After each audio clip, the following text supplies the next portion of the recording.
Hi guys, I'm just finishing up my coffee here. Look how cute Totoro is. I've had this cup for like almost 3 years now, and I've dropped it so many times. I can't believe he's not shattered. Anyways, in today's video, I'm going to talk all about the benefits of coffee in your diet, as well as the benefits of coffee as an ingredient in skincare products. Coffee is probably one of the #1 most consumed beverages worldwide, that and tea. The history of coffee dates back to the 10th century. It has been widely consumed for many, many years globally. It is loved on an international level. Every country, every region of the world has their own way of preparing coffee. But good news, epidemiologic data suggests that drinking coffee might in fact extend your life or decrease your risk of mortality, meaning decrease your risk of death.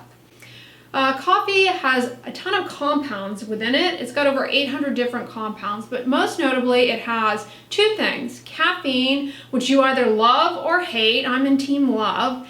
It gets me to be a human every day. It gets me to that point of being human and interactive. Anyways, you either love caffeine or hate it. But it also has something called chlorogenic acids, which are a family of polyphenols, are antioxidants. And they're actually pretty well metabolized in the human body, and they're easily handled by the human body in such a way that, unlike antioxidants in other foods, they seem to be more bioavailable. And coffee is probably the #1 source of antioxidants in the American diet, believe it or not. While there are plenty of antioxidants in leafy greens and fruits and vegetables, it seems as though they're possibly more available in coffee just based on the way that we metabolize coffee. Through the roasting of coffee beans, chlorogenic acids are further refined, if you will, into other bioactive antioxidant compounds through something called the Maillard reaction, similar to how sunless tanner works on your skin. Just alterations in the conformation of things, and subsequently may become even more bioavailable through the roasting process. Your average cup of coffee contains anywhere from 65 to 120 milligrams of caffeine. And caffeine is absorbed in the body within about 45 minutes through the stomach and small intestine. Caffeine can exert numerous outcomes on human physiology, and it does this by binding to something called the adenosine receptor. And in doing so, it can increase heart contractility, it can have effects on our metabolism and how we mobilize fat stores. Caffeine also increases blood flow through your kidneys or renal perfusion. Coffee drinkers had a decreased risk of overall mortality, meaning overall risk of death, in comparison to non-coffee drinkers. In this study specifically, they showed that coffee drinkers had a decreased risk of cardiovascular mortality, meaning death due to heart and blood vessel related diseases. These individuals also had a decreased risk of death due to diseases of the digestive tract. The women in this study had a decreased risk of death due to stroke. That's not the only epidemiologic study like this that we have, however. There's another study of 185,000 people who consumed anywhere from 2 to 4 cups daily of coffee, and that study likewise showed an 18% reduced rate of death, or risk of death, in coffee drinkers compared to non-coffee drinkers. Then there is a Harvard study from 2015 that looked at over 200,000 individuals over the span of 30 years. And people in that study drank anywhere from 1 to 5 cups of coffee, and they showed that they had also a decreased risk of death. And interestingly, in that study, coffee drinkers who drank decaf also showed the same decreased risk of death. So it doesn't appear as though you have to have the caffeine to see the benefit. And it's postulated that perhaps coffee may help in improving our liver function as well as improving our cardiovascular function, and maybe that's why it portends these benefits in terms of reduced risk of mortality. Coffee also, through the anti-inflammatory compounds, the chlorogenic acids, is also going to lower inflammation in the body. Inflammation is what is a huge driver of chronic diseases, so it may be that these anti-inflammatory effects of coffee are what are responsible. But Association does not imply causation. So we don't know if, in fact, the coffee is what is responsible for the decreased risk of mortality in these studies. It could just be that coffee drinkers are more likely to engage in other health-promoting behaviors, such as exercise, maybe getting a good night's sleep, or maybe they have better social relationships and better, hobbies, quality of life. These things we do know also play a role in risk of mortality. Negative side effects, though, of coffee drinking are mostly related to caffeine, and the degree to which people experience those side effects varies in terms of your sensitivity to caffeine. So everybody varies with regards to sensitivity to caffeine. Some people are really sensitive to it. Side effects, though, are making you feel a little jittery. Some people get dizzy or lightheaded. Some people experience headaches. Also, some people have a little bit of digestive upset because caffeine is vasoconstrictive, meaning it clamps down on the blood vessels. And when this happens, you can have a little bit of decrease in blood flow to the gut, and it might make you feel a little nauseous, particularly if you drink coffee on an empty stomach and you're sensitive to caffeine. If you have a history of gastrointestinal reflux disease, drinking coffee can exacerbate that and make it worse. Caffeine is also a diuretic, meaning it will just make you go to the bathroom more, make you urinate more. And that's in otherwise healthy people with normal renal function, that's not necessarily a bad thing. It's just kind of a nuisance. Also, for me, probably the thing I hate the most about coffee is that it can stain your teeth. So it's more of a cosmetic issue. And some people say you can get around that by drinking coffee through a straw, but no way. I love sipping on a cup of hot coffee. I'm not doing the straw thing. That's just my little personal preference. But if you are sensitive to caffeine, don't worry. It appeared as though in the studies that people who were consuming decaffeinated coffee did still show the benefit of reduced risk of mortality. Now, I will point out that decaffeinated coffee does still have some trace amounts of caffeine in it, and very, very, very caffeine sensitive people can't even hack decaf coffee, and it may just be due to genetic differences in how coffee and caffeine are metabolized from individual to individual. We are not all created the same. At the end of the day, though, the studies support that consumption of coffee is healthy when done in moderation, and moderate coffee consumption in otherwise healthy adults is actually defined as anywhere from 2 to 4 cups a day daily. And I'll remind you that some of these epidemiologic studies, people were actually consuming up to 5 cups of coffee a day and seemed to be fine and seemed to actually show these benefits on reduced mortality. Of course, if you are, that equates to about 400 milligrams of caffeine a day. If you are pregnant, it is recommended that you reduce that by half, so no more than 2 cups of coffee, limiting your caffeine to 200 milligrams. And then again, for children, it's going to be even less because children are obviously smaller, they metabolize things differently, and so, children probably should not be drinking coffee. But for otherwise healthy adults, it is perfectly safe to consume a moderate amount of coffee in the range of 2 to 4 cups per day. Personally, I drink no more than 2 cups on most days.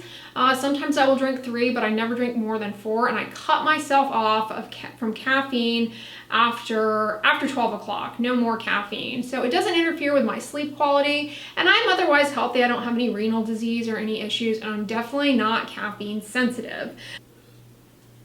Speaking of my love, better get another sip in. Those of you who watch my videos, though, you ask me a fair amount about how I prepare my coffee, what it is that I do and put in it.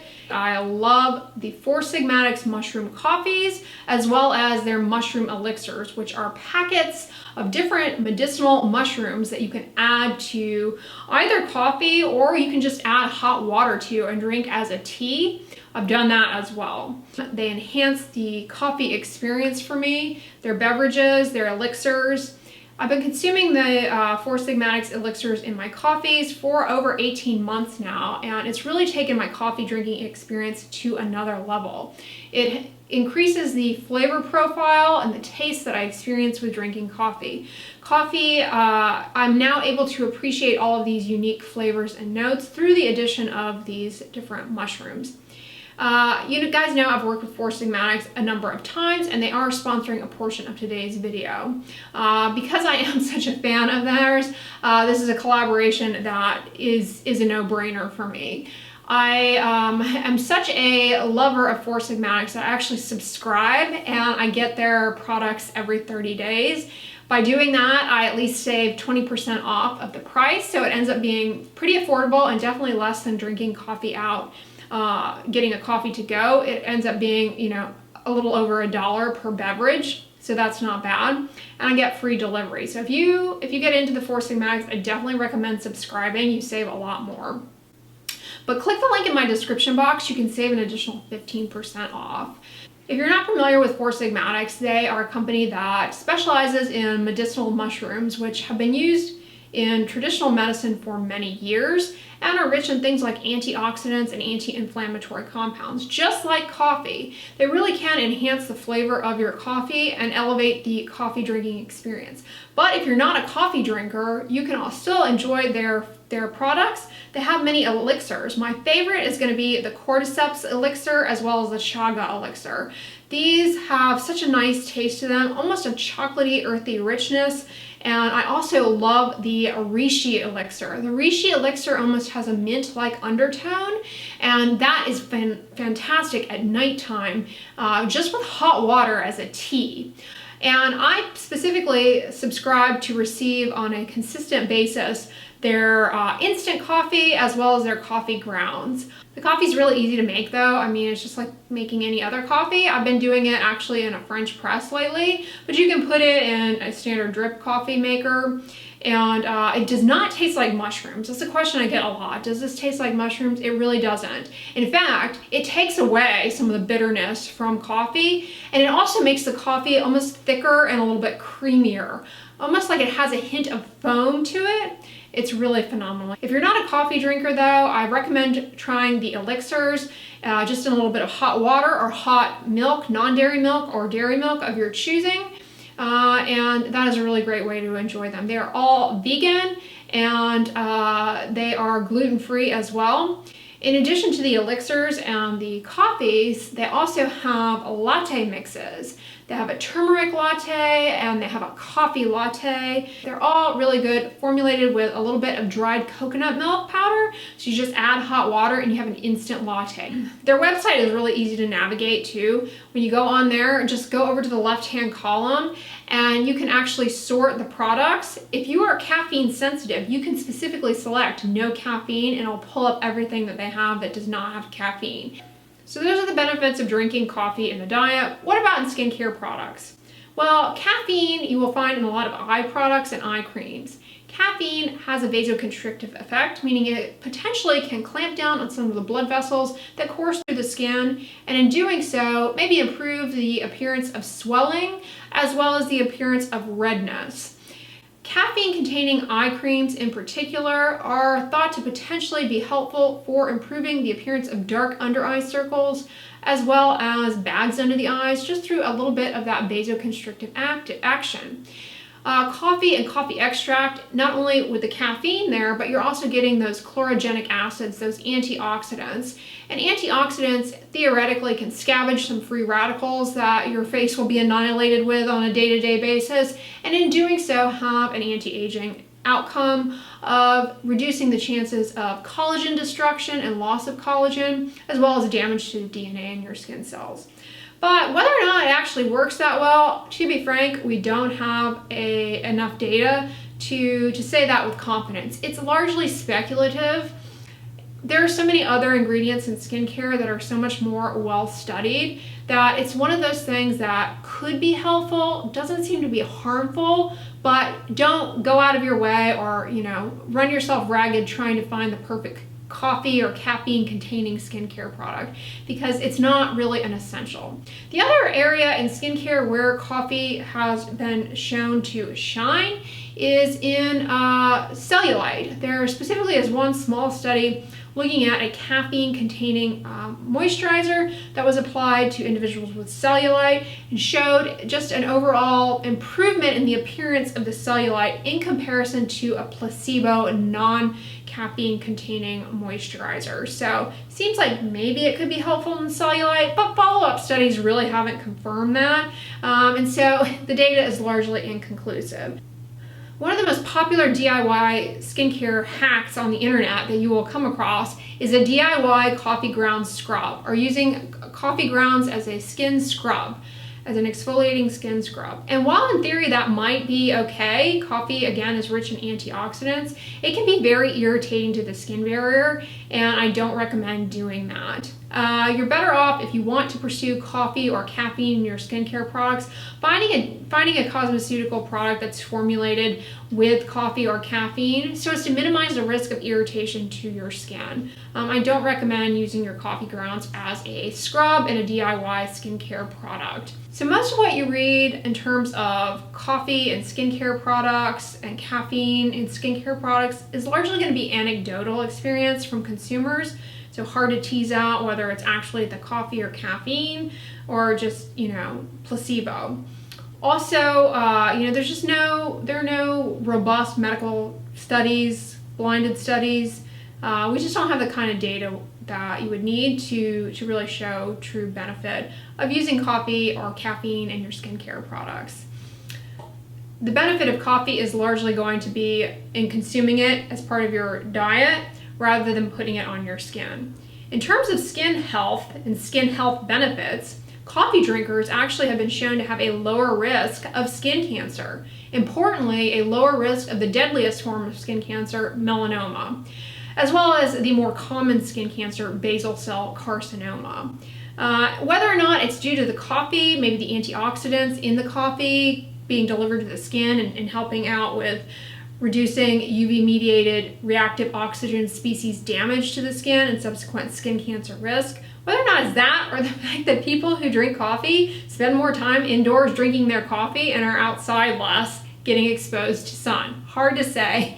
It could just be there along for the ride, but it does appear to potentially portend a decreased risk of skin cancer, so that's beneficial. There's also a relatively newer study showing that individuals who consume coffee had a lower risk of the inflammatory skin disease rosacea, which took us by surprise because coffee is typically consumed as a hot beverage, and we know that drinking hot liquids can actually worsen rosacea, but it seems as though, at least in these epidemiologic studies, to have a protective effect. Some of that benefit, again, may be due to the anti-inflammatory properties of coffee. So in summary, coffee appears to potentially reduce your risk of dying, and it also appears to, importantly in terms of skin health, reduce your chance of skin cancer and potentially your chance of having the inflammatory skin disease rosacea. In skincare products, less well studied, and there are other ingredients for anti-aging and for skin benefit that are more well established that you should focus on rather than chasing after coffee in your skincare products. I don't recommend doing a DIY coffee scrub because it can be very irritating to the skin barrier. For people with acne, it can exacerbate your acne. But coffee, when consumed in moderate amounts, anywhere from 2 to 4 cups, appears to be safe and potentially can reduce your risk of dying.